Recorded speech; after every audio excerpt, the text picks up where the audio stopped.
Sobrang tulong! Ayan, dahil sobrang tagal na ng case ng MacBook ko, bumili na ako ng bago. Dalawa yung binili ko. Kasi, sawa na ako dun sa case ng MacBook ko, as of now. Actually, bumili lang ako ng katulad nun, tsaka isa pa na iba naman para pag nagsawa naman ako. So, itong una ko nabuksan is yung katulad ng current ko na case for my MacBook. Kasi ako ay talaga sobrang hilig ko sa mga glittery, sa mga star-star. Hilig ako sa kumikintab, ganyan. Sobrang hilig ko sa ganyan. Mga bling-bling. Ito, ewan ko nakikita nyo, yung case siya na maraming glitters na maliliit. Yan din ito yung case ko rin ngayon. Kaso sobrang tagal niya na, siguro lagpas 1 taon na or 2 years na. So, marami na siyang mga crack. Yan. So, bumili lang ako ng katulad nun. And this one, ito yung iba. Ito yung iba para medyo maiba naman. Iniisip ko baka ito munang kakaiba yung gamitin ko since medyo sawa na ako dun sa plain na glitters. Wow, ang ganda! Glittery! Look at my cake! It's so glittery! Ang ganda nga eh. Nakakatuwa. Yung ilalim ay black, pero yung ibabaw, okay lang naman. Oh, ang ganda!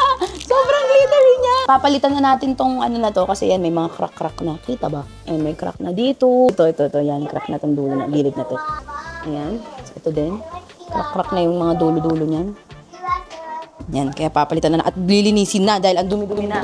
Dami ng pinagdaanan nito, natapunan na ng kapit. Away pa kami ni G. Nasira pa yung touch ID, yung mag-scammer na yun. Dami nang natulong sa akin na trabaho nito. Nakita ko doon siya naglilinis ng laptop. Ganito siya maglinis ng laptop eh. Na ganito niya. Tapos pag angat ko si Rana, ang ginawa niya nun ay ganito. Nakakatakot. Nalaglag yung alikabok. Oh, kita niyo yung technique. Pwede na ako maglinis ng mga MacBook niyo. Ang ganda! Wow! Ang ganda! Ang ganda, grabe! Sakto! Ang ganda! Oh my gosh, ang ganda niya! Nakakatuwa, ang ganda, grabe! Sobrang ganda! Sobrang oh my gosh! Bili kayo nito, sobrang cute! Tsaka siya, parang rubbery, oo, ganun. Kaya parang, actually, mas protected ito, yung laptop mo dito. Kaysa dun sa isa. Tsaka yung ilalim, tingnan mo, parang medyo silicone rubber siya, oh. Ang ganda. So, ililink ko to sa baba.